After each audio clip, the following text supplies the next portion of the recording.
What if one bold choice could change your life forever? A single mom was rejected for bringing her child to an interview until the millionaire CEO walked in. You brought a child to an interview.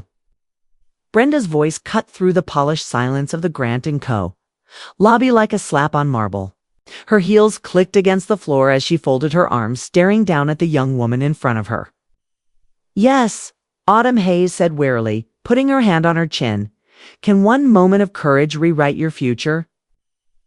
Autumn clutched a manila, folded to her chest, and tried to keep her voice calm. I had no choice. I couldn't leave her alone. Her daughter Ellie stood beside her, 3 years old, blonde curls bouncing around her round face, tiny shoes scuffing the floor. She wore a little blue dress one Autumn had picked from a donation bin and hand-washed the night before. Her big, curious eyes darted around the tall glass building. Unaware of the tension hanging in the air, Brenda scoffed and looked at the receptionist.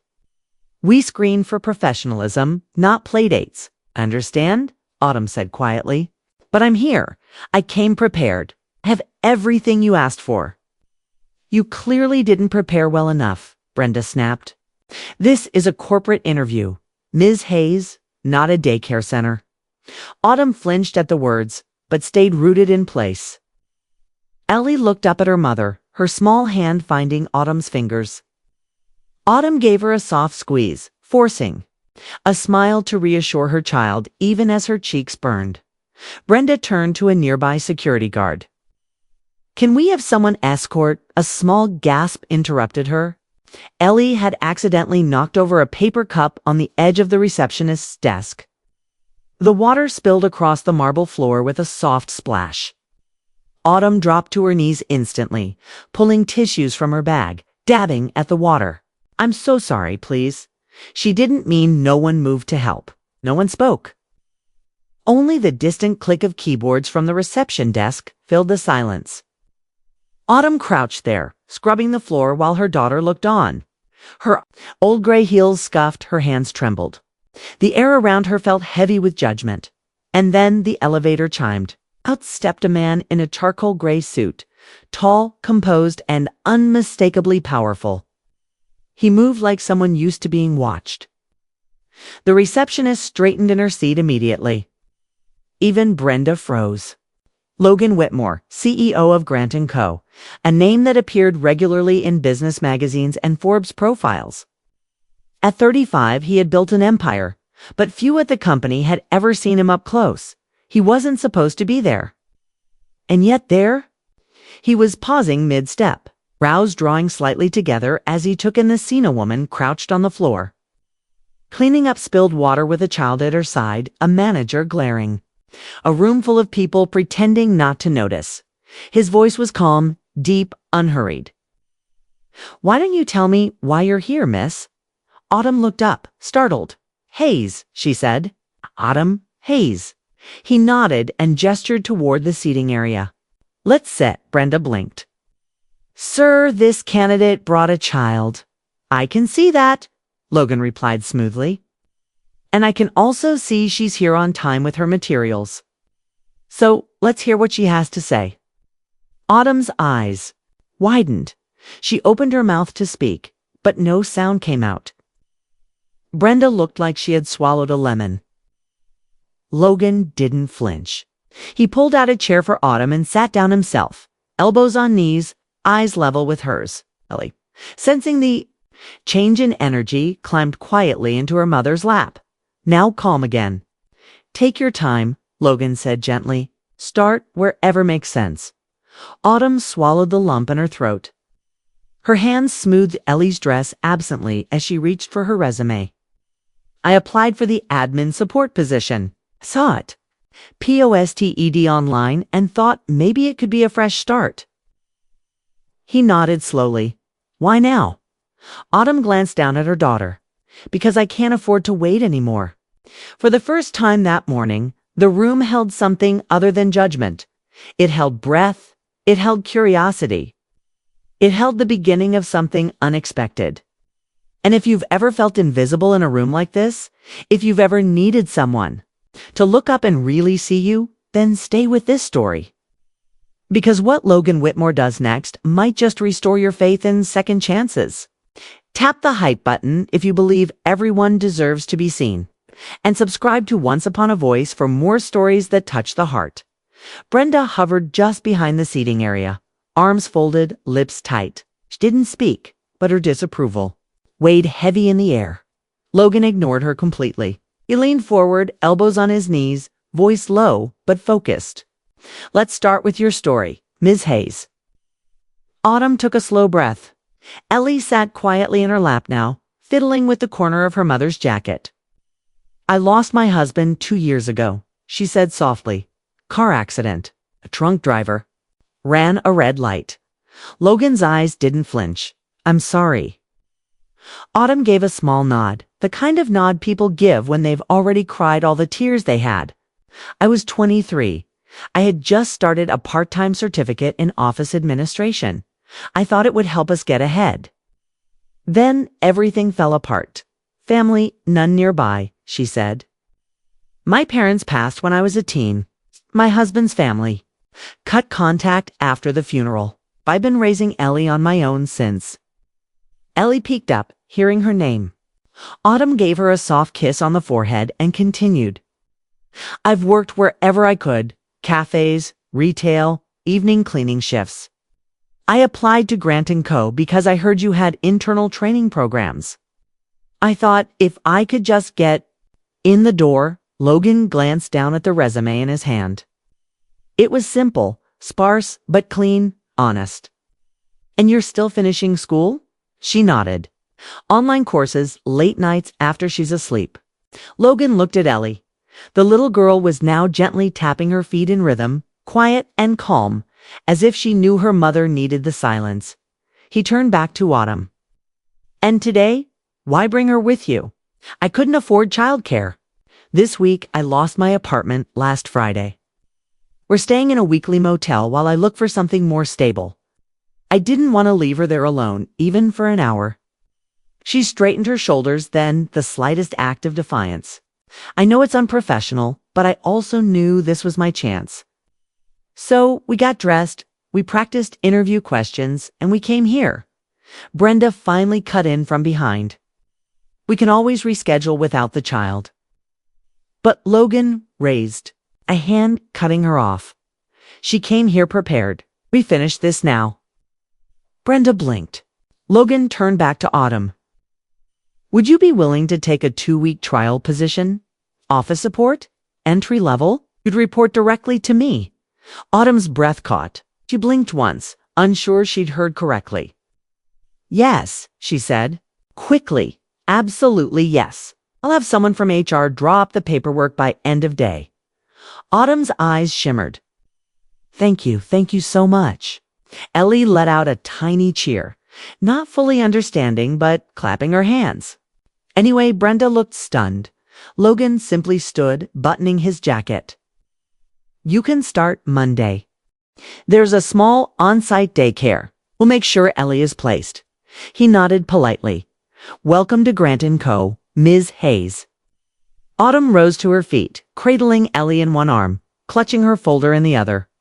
For a moment, she just stood there, overwhelmed. No pity had passed between them, only respect. As she turned to leave, Logan looked down at Ellie and said quietly, You did great today. Ellie smiled and offered him her sticker, a wrinkled, heart-shaped one from her pocket. He took it without hesitation. And in that moment, without fanfare, something shifted. This wasn't just an interview anymore. It was a beginning. Logan Whitmore was a man of systems. His mornings began at 5:30, sharp, one black coffee, 20-minute workout, emails by 6, driver waiting at 6:45. And by 7:15, he was in his glass-walled office overlooking the pulse of Manhattan, CEO of one of the fastest-growing firms in the city. He had everything a man was supposed to want by 35, a penthouse that looked like something out of a luxury magazine. A tailored wardrobe that changed with the season. Articles written about him with words like visionary, disruptor, and the next Elon Musk. And yet, at the end of every day, he ate dinner alone. The apartment echoed too much when it rained. He never talked about the fire. It's the one that had taken his sister when he was 12. She had been 7. Her name was Lily Brighttide, always drawing butterflies. He never forgave himself for not reaching her in time. Since then, silence had been his sanctuary, work his shield. Emotions folded neatly and tucked away like one of his pressed suits. But something shifted after Autumn Hayes walked into his company. Sleeves slightly frayed, child in one hand and dignity in the other. She started the following Monday. She was nervous, obviously, but punctual, polite. She asked thoughtful questions, stayed late to finish her training modules, and never once used Ellie as an excuse, even when her daughter caught a cold midweek. Logan watched from a quiet distance, not because he had to, but because he wanted to. One afternoon, he stepped out of a meeting and paused at the corridor's end. Through the glass break room door, he saw Autumn sitting at a small table, tray of food untouched in front of her. Across from her sat one of the janitors, Mr. Ruiz, older, gruff, always avoided by the office crowd. Autumn was sliding half of her sandwich toward him. She had cut it perfectly in half. "I had extra," she said with a warm smile. She hadn't. She looked hungry herself, but she offered it anyway. Logan said nothing, just watched. Something tightened in his chest. The next day brought a different scene. He was leaving his office late when he overheard voices down the hallway, sharp, impatient ones. "You cannot keep leaving early, Autumn. The rest of us are covering your workload," a coworker snapped. "This isn't daycare." "I was 5 minutes late to pick her up," Autumn said quietly but firmly. "I stayed late last night. To finish all my reports, that's not the point." Logan turned the corner and saw her standing by her desk, shoulders drawn, lips pressed together. Her daughter wasn't there, but her presence, her weight, lingered in the scolding. Autumn caught sight of him.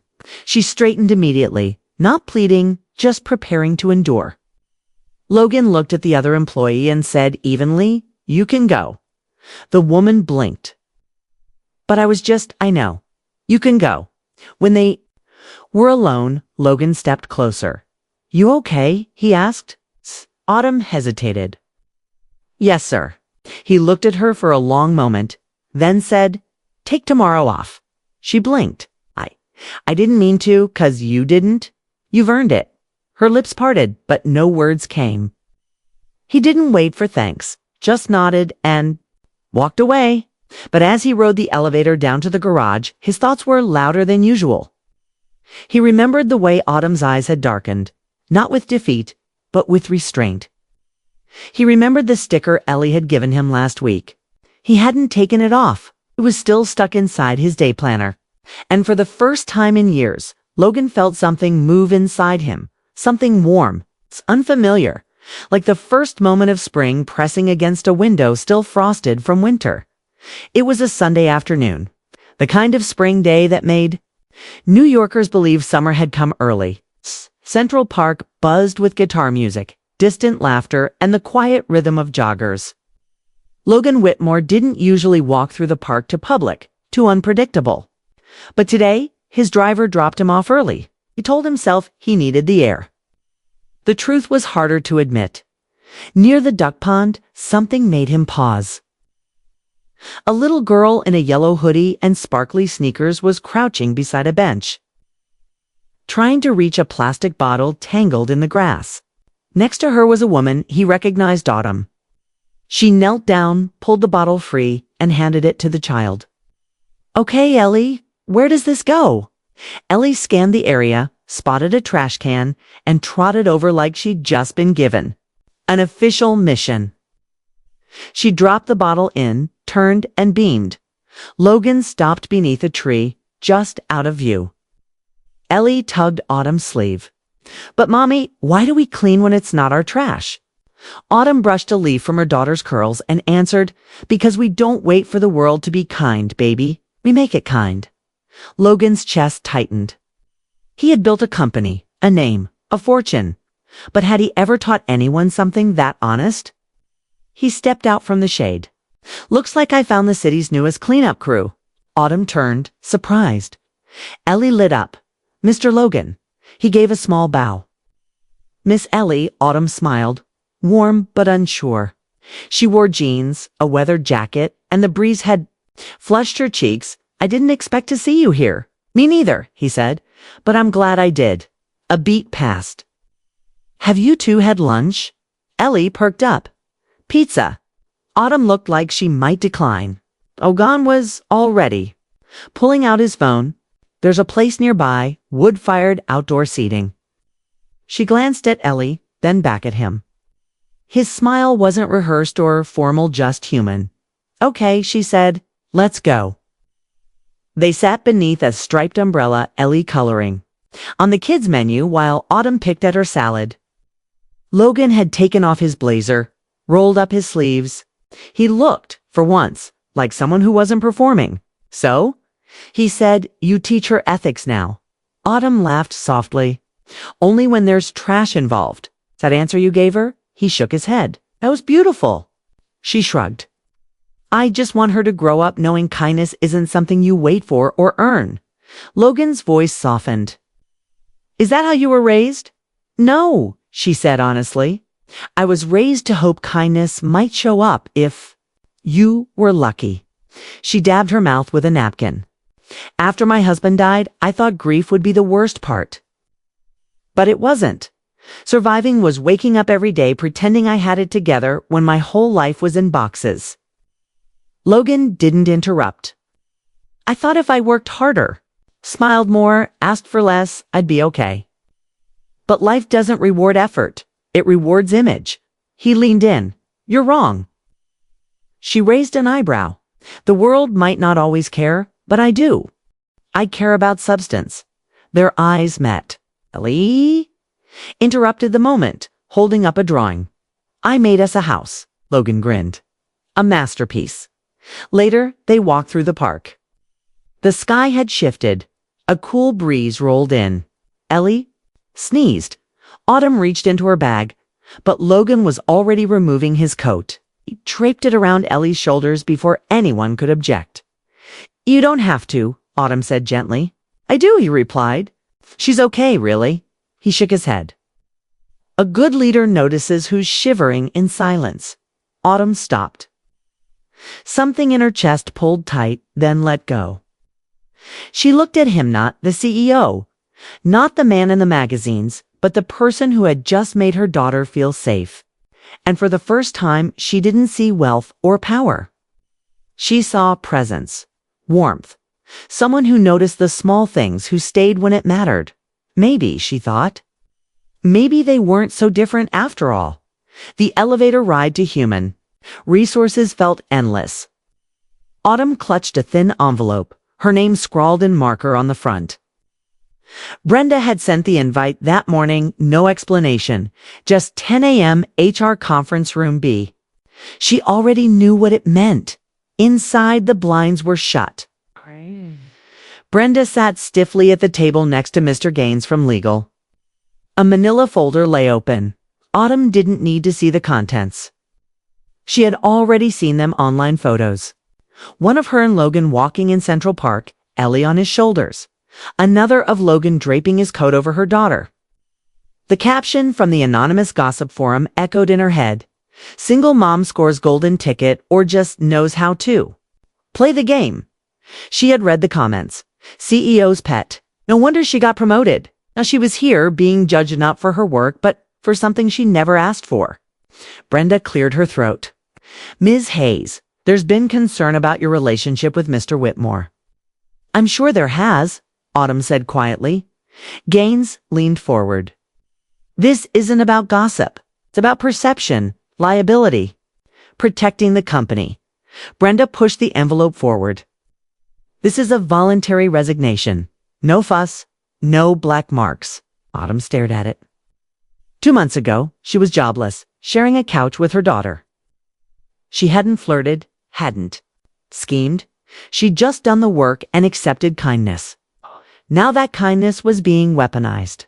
She thought of Ellie, of all the nights she stayed late to catch up, the mornings she skipped breakfast so her daughter could eat. Her fingers brushed the edge of the paper. May I have a moment? She asked, Brenda nodded. Of course. But the sooner, the better, for everyone.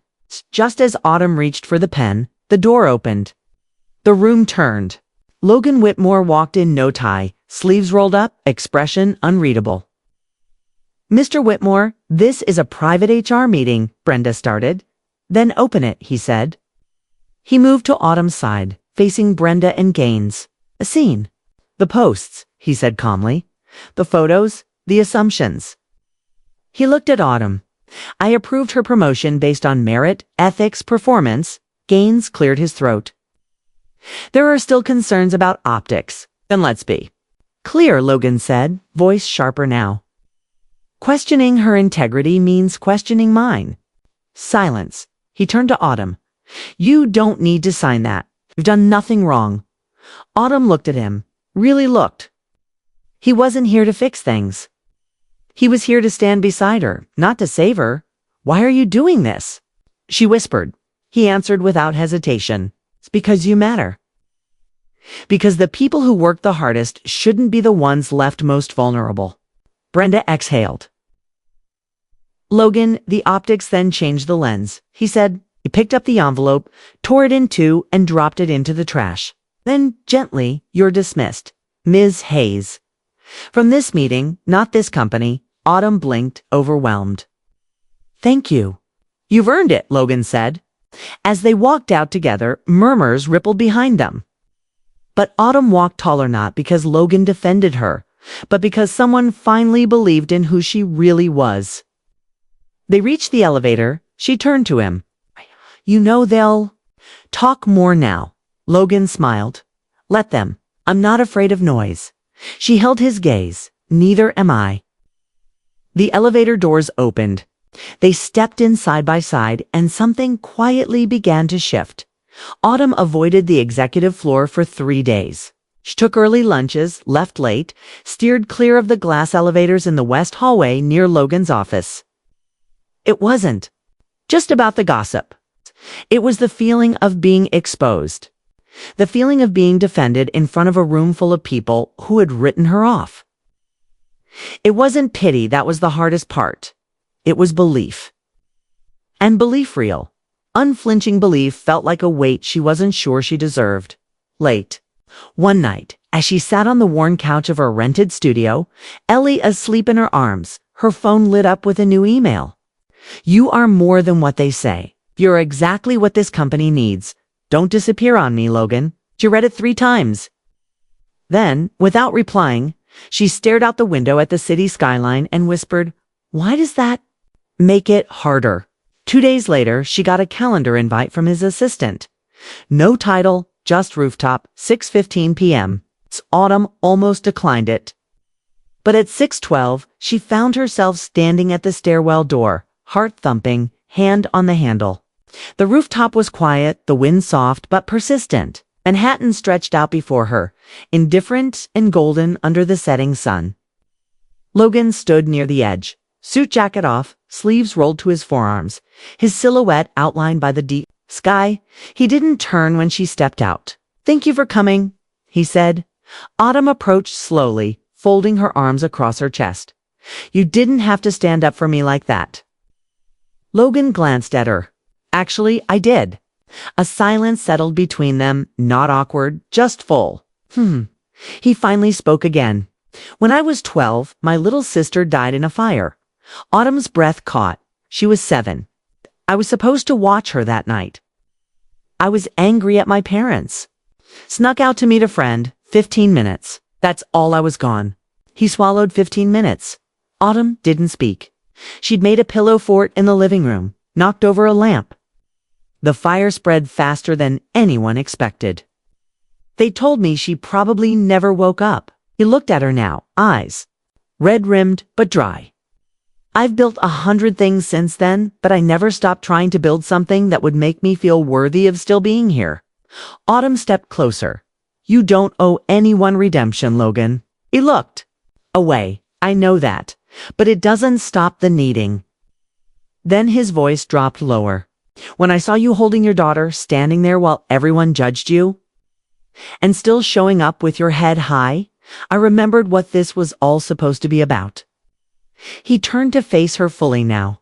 You saved someone, not just your daughter, not just yourself. He stepped forward. You reminded me why I started this company, why it has to matter. Autumn's eyes filled, but she didn't let them fall. She stepped forward too, slowly, carefully. And then, without needing a single more word, she reached out and took his hand, warm, solid, steady. Neither of them said anything. They didn't have to, for the first time. Both of them felt the quiet hum of something neither had known how to name, not being alone anymore. The city roared below them, but it felt far away. Up here, there were no job titles, no rumors, no mistakes too big to heal. Just two people, both broken, both brave enough to stay. The rain fell in sheets, soft but relentless, as Autumn stared out the window of their tiny one-bedroom apartment. A bucket sat in the corner of the room, collecting steady drops from the leaking roof. The lights had gone out over an hour ago. The air was damp. Ellie was curled beside her on the couch, wrapped in a blanket, whispering, "Mommy, I'm cold." Autumn pulled her daughter close and kissed her forehead. She reached for her phone, her thumb hovering over one name, Logan. For a moment, she hesitated. Then she typed, "Power's out." Roof's leaking. Ellie's shivering. "I'm sorry, I just didn't know who else to call." The reply came less. Then a minute later, "I'm on my way." 15 minutes later, Logan's SUV pulled up in front of the building just as Autumn stepped outside. Rain plastered her hair to her forehead. Ellie was wrapped in Autumn's jacket, both arms around her mother's neck. Logan jumped out, opened the door, and took the umbrella without a word. He shielded them as he reached for Ellie, gently lifting her into his arms. "You're soaked," he said quietly. "I'm fine," Autumn replied, her voice trembling, not from the cold. He didn't argue. His penthouse was warm and softly lit, marble countertops, art on the walls, floor-to-ceiling windows that reflected the storm. Autumn stood awkwardly near the entrance, dripping and unsure. "I'll get towels," Logan said, already moving. Ellie giggled when he handed her a fluffy robe that reached past her knees. 10 minutes later, Autumn stood barefoot in his kitchen, wearing one of Logan's oversized button-up shirts and a pair of dry leggings he had in a donation box. She stirred pasta on the stove while Ellie played quietly on the plush rug nearby. "You didn't have to cook," Logan said as he walked in, now changed into a soft gray hoodie and joggers. "You drove through a storm for us," she replied. "Dinner's the least I can do." He leaned against the counter, arms crossed, watching her move like she belonged there. "Smells better than anything my chef ever made." Autumn laughed softly. "That's because it's real food." Later, after dinner, the three of them sat on the couch watching an old animated movie. Ellie picked. The little girl leaned against Logan's chest, her hand curled around his sleeve. Halfway through the film, her breathing evened out. She was asleep. Logan looked down at her, then at Autumn, who sat beside him, knees tucked up under her. "She's out," he whispered. Autumn smiled. "She always picks the movie, then never finishes it." There was a long pause. The room filled only with the soft hum of credits rolling on screen and the storm outside easing into mist. Then Autumn spoke. "I'm scared," she said, almost too quietly, of hoping too much. Logan didn't move, didn't speak right away. "I've learned to live without a lot of things," she continued, her voice shaking. "But the hardest part is letting myself imagine more. A home, a real one. A future where Ellie doesn't grow up watching me struggle. A life where someone stays." He turned to her. Her eyes glistened in the soft light, and she quickly looked away. "I shouldn't say any of that, Autumn," he interrupted gently. She looked up. "Then let me carry that hope for you," Logan said, "for both of you until you're ready to hold it on your own." Silence, then a breath, a heartbeat. Autumn leaned in, not closer physically, but emotionally. Her shoulders softened. The wall around her cracked just enough. Ellie shifted in her sleep, still holding on to Logan's arm. He smiled down at her, then met Autumn's gaze again. No declarations, no grand gestures, just truth. And something real. 1 year later, Autumn Hayes stood just off stage at the front of a packed auditorium. Wearing a simple blazer and a name badge, Director of Training and Development, Grant & Co. Not long ago, she was counting quarters for diapers. Now she was leading an initiative for single mothers, just like she used to be. Out front, Ellie, now 4, sat in the front row, curls tied into 2 bouncy ponytails, waving proudly at her mom. Beside her sat Logan Whitmore, still polished in. A navy suit, but somehow warmer, more at ease. His attention was locked on the 2 girls who had changed everything. The press conference began. Logan stepped to the podium. "Today we're launching more than a policy," he said. "This is personal. It's called New Routes for parents who kept going even when life told them to stop. For the ones who were invisible but never gave up." Applause filled the room, but Logan's eyes stayed on Autumn and Ellie. His reasons, later that afternoon, the 3 of them walked hand in hand through the park behind the building, Ellie in the middle, Autumn on one side, Logan on the other. They didn't speak of love, they didn't have to. Ellie's tiny fingers swinging between them said it all. A Saturday in the park. Sunlight spilled through tall trees as dozens of kids gathered for a free dance class. Ellie in a yellow tutu, and sparkly sneakers twirled dramatically while Logan knelt to retie her shoes. "Coach Ellie's ready for her big debut," he teased. Autumn walked over, laughing, a tote of homemade cookies on her arm. "As long as she doesn't try to choreograph the whole thing again," Ellie twirled toward them. "Mommy, Daddy? Watch me." Autumn froze. "Daddy," it slipped out so naturally. Logan didn't flinch. He just looked at Autumn and gently reached for her hand. She let him. That night, Logan's penthouse kitchen was filled with quiet music and the clink of dishes. Autumn stood at the sink, rinsing plates. On the couch, Ellie was fast asleep, curled up in a blanket, holding the same stuffed giraffe she'd carried into that job interview a year ago. Logan stepped in and handed Autumn a folded paper. She dried her hands, opened it, and froze. Transfer of equity, Grant & Co. It wasn't flashy, but it meant real security, real trust. "You didn't have to do this," she whispered. "I did," Logan said. "It's not a gift, it's recognition. You didn't just change this company, you changed me." He stepped closer, took her hand. "I used to think I had everything. But I didn't have home, not until you 2 walked in." Autumn reached up, touched his cheek. "Home isn't a place. It's people who stay." And then they kissed, no rush, no fireworks. Just warmth and the feeling of finally being where they belonged. The wedding was small, simple. A beach, close. Friends, bare feet, and warm sand. Autumn walked down a flower-lined path, Ellie skipping ahead, tossing petals in every direction. Logan waited at the end, barefoot in linen, heart in his eyes. The officiant smiled. "Do you, Logan Whitmore, take this woman and her daughter into your heart, your life, your forever?" Logan looked at them both. "I already have.